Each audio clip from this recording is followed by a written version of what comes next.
Hello, my name is Rhys Pugatschew, and welcome to the Assignment 1 CBT Agenda Setting, the Inflexibility of Flexibility.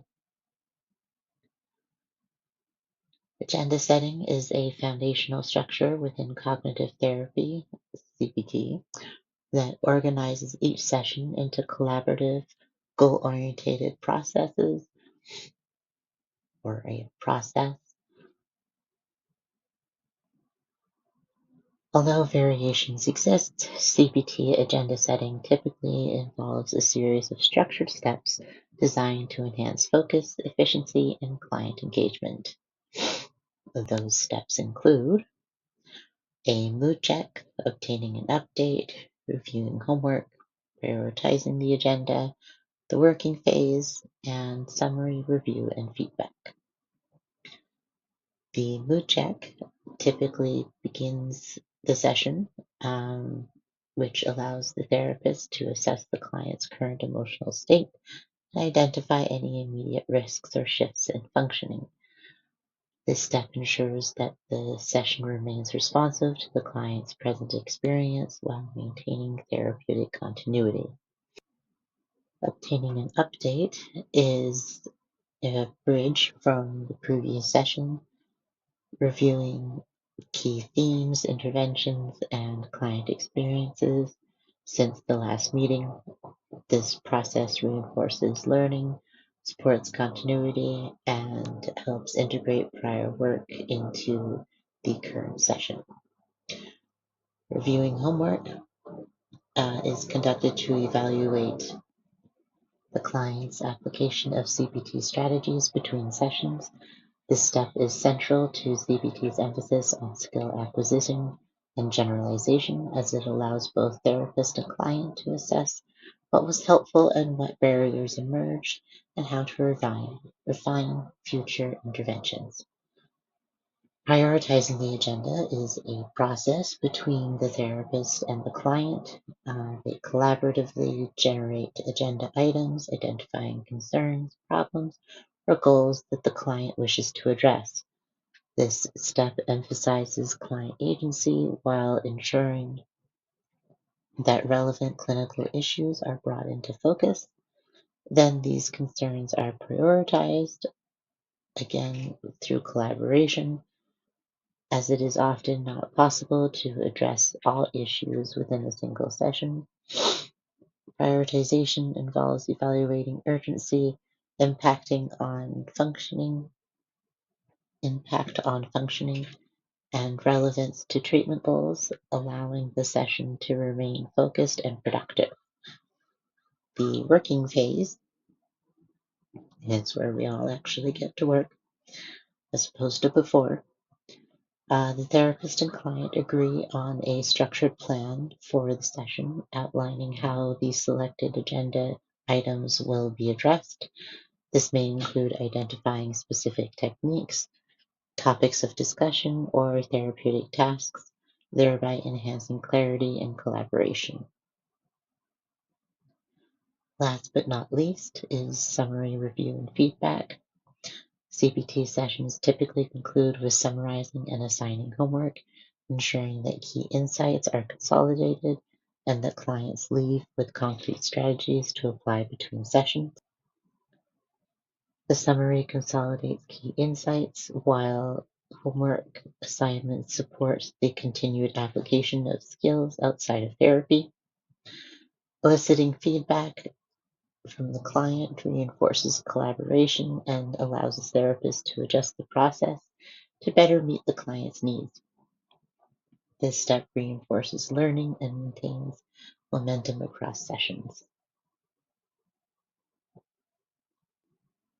Now on to the video critique of the grand video. This video demonstrates a structured and largely effective implementation of CBT agenda setting, with several core components clearly present. However, while the session reflects strong organization and efficiency, certain elements of collaboration and depth seem somewhat limited.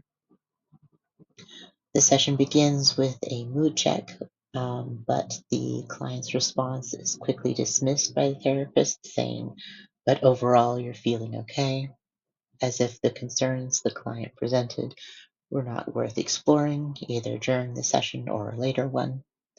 Regardless, dismissing a client's concerns will also dismiss opportunities for a deeper understanding and weaken both engagement and the therapeutic alliance. The therapist then moves on to a review of the previous session and homework, referencing the client's use of a thought record. This is a strong application of the homework review component of agenda setting, as it provides both the therapist and the client with markers of goal completion and consolidates learning.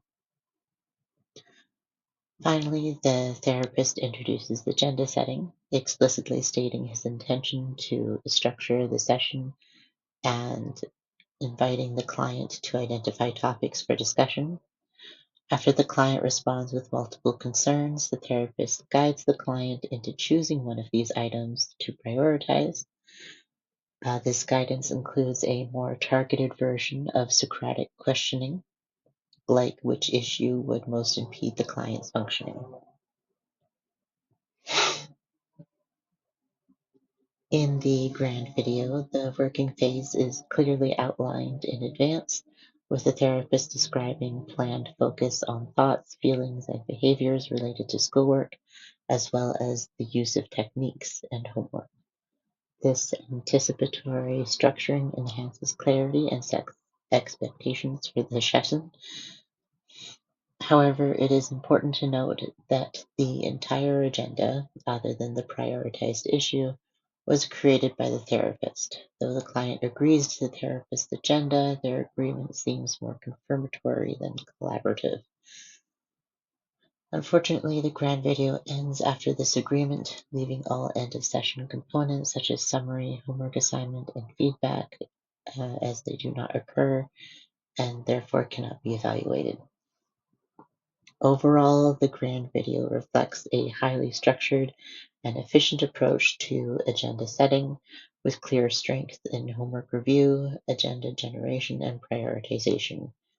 However, the initial dismissal of the client's mood and the mostly therapist-directed nature of the session suggests a need for collaboration on more than one aspect and expressing emotional empathy.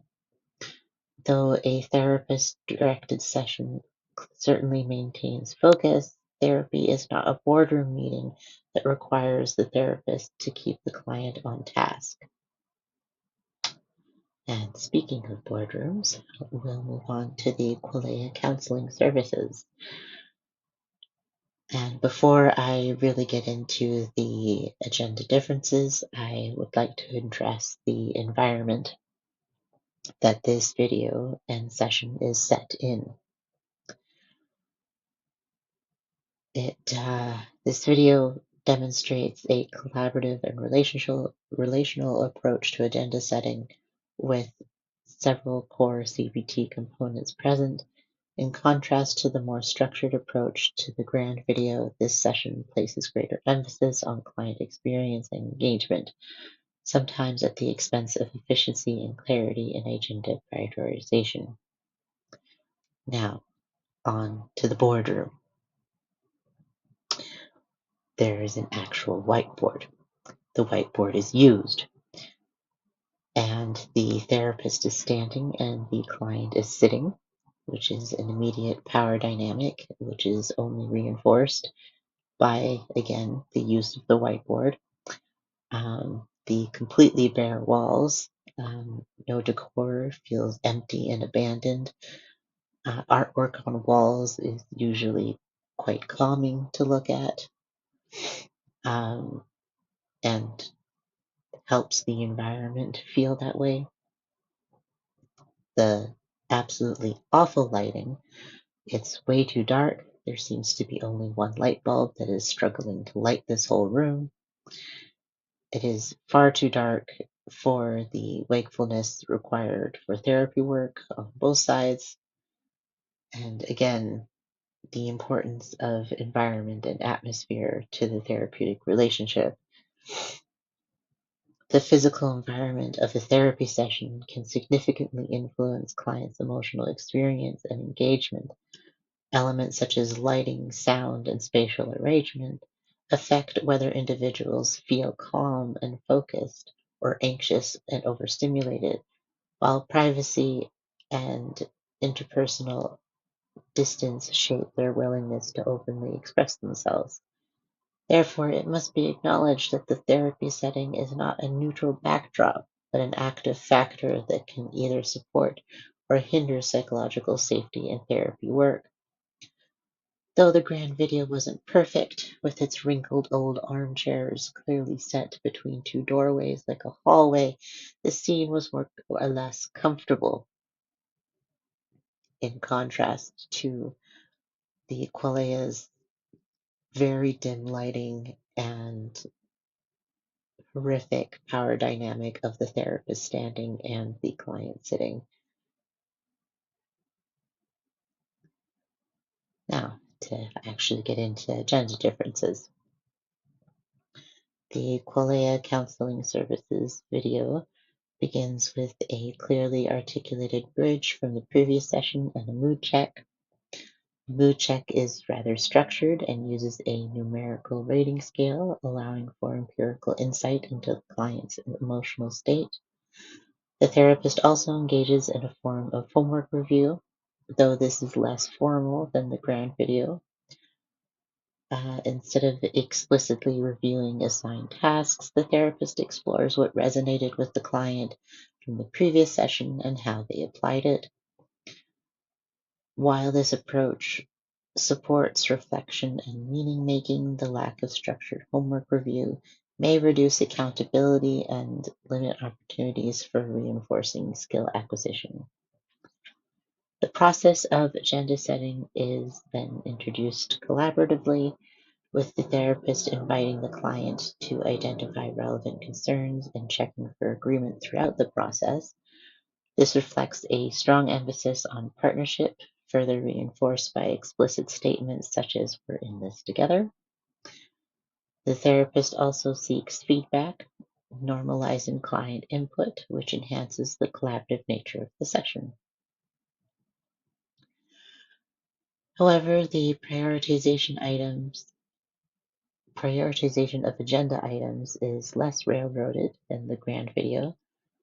The client identifies low points as an area of concern, but the therapist does not strongly guide the client in selecting a primary focus.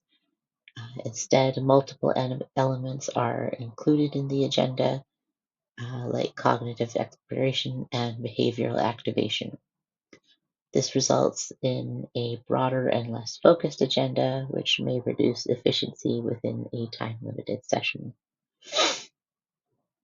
The transition into the working phase is introduced by the therapist by suggesting behavioral activation, or starting with behavioral activation. After this, the agenda appears to evolve organically without being structured in advance. Nonetheless, the therapist repeatedly checks in whether the proposed agenda is acceptable to the client.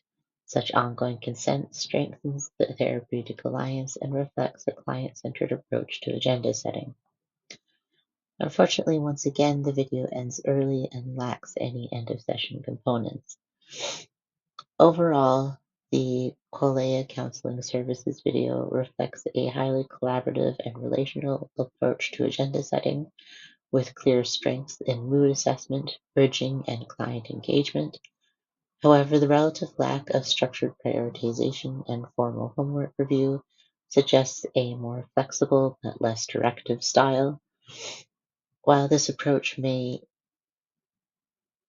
enhance client comfort and alliance, it may also risk reduced focus and efficiency compared to more structured implementations of CBT agenda setting. Now on to style preferences. When comparing the two approaches, I find myself primarily aligned with the more flexible and collaborative style demonstrated in the Qualea counseling video. putting aside literally all of the environmental factors in that video. The therapist's emphasis on sharing decision-making and openness to the client's unfolding experience reflects a more organic approach to agenda setting, which I view as more conducive to meaningful therapeutic work. Rather than narrowly focusing on a single issue, this style allows multiple concerns to surface and be explored, which may better reflect the complexity of clients' lived experiences. In this sense, the Qualia Counseling Services approach prioritizes relational engagement and psychological safety, both of which are foundational to therapeutic change. At the same time, the more structured and therapist-directed approach demonstrated in the Grand video offers clear advantages in terms of focus and efficiency. The explicit prioritization of concerns and the use of directive questioning help maintain momentum within a time-limited session. This structure and therapist-directed approach may be particularly beneficial for individuals with ADHD. According to recent studies, this structure provides external organization and scaffolding that compensates for working memory and executive function limitations, thereby eliciting sustained attention and task focus from the client. From a personal perspective, I recognize that my own experience with ADHD very much echo the conclusion of these studies, especially regarding working memory, i.e. difficulty holding multiple concerns in mind simultaneously. Ultimately, my preferred style would involve a integration of both approaches. While I am drawn to the collaborative and client-led nature of the Qualia Counseling Services approach, I also recognize the clinical value of structure and prioritization as demonstrated in the Grand video.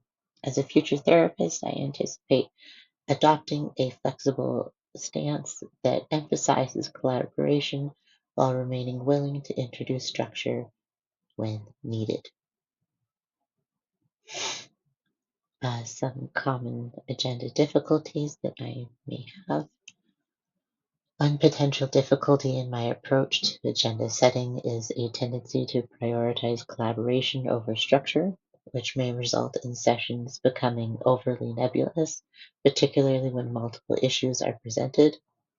To address this difficulty, I would aim to incorporate explicit summarizing and prioritization strategies, such as periodically reflecting back the client's concerns and collaboratively narrowing focus to one or two key issues. Hopefully, such strategies would allow for the preservation of a flexible collaborative stance while maintaining a focused direction. A second difficulty relates to a potential hesitancy to adopt a directive role, particularly during the early stages of agenda setting. As someone who values relational depth and client autonomy, I may be inclined to avoid leading the session too strongly. However, this reluctance may inadvertently place greater cognitive demands on the client, especially when they are unsure how to organize their concerns. To mitigate my reluctance, I would aim to explicitly explain the purpose of agenda setting and invite ongoing collaboration. For example, framing agenda prioritization as a shared task, asking leading questions like which of these issues would impact you the most a year from now. A third difficulty involves managing multiple pieces of information during agenda setting, particularly in the context of my ADHD. For example, when clients present several concerns in quick succession, I may experience difficulty holding and organizing these items mentally in real time. To manage such difficulties, I have personally found that I rely on external support, such as a notebook or a tablet. Sharing these tools openly with the client would foster transparency and help organize client-presented agenda items. Overall, these potential difficulties reflect the tension between collaboration and structure that is inherent to CBT agenda setting. By intentionally integrating strategies that support both flexibility and focus, I aim to develop a balanced approach that remains responsive to the client's experience while maintaining clear therapeutic direction. And that's the end. Thank you for listening to my presentation. I hope you liked it, and see you in the next one, I guess.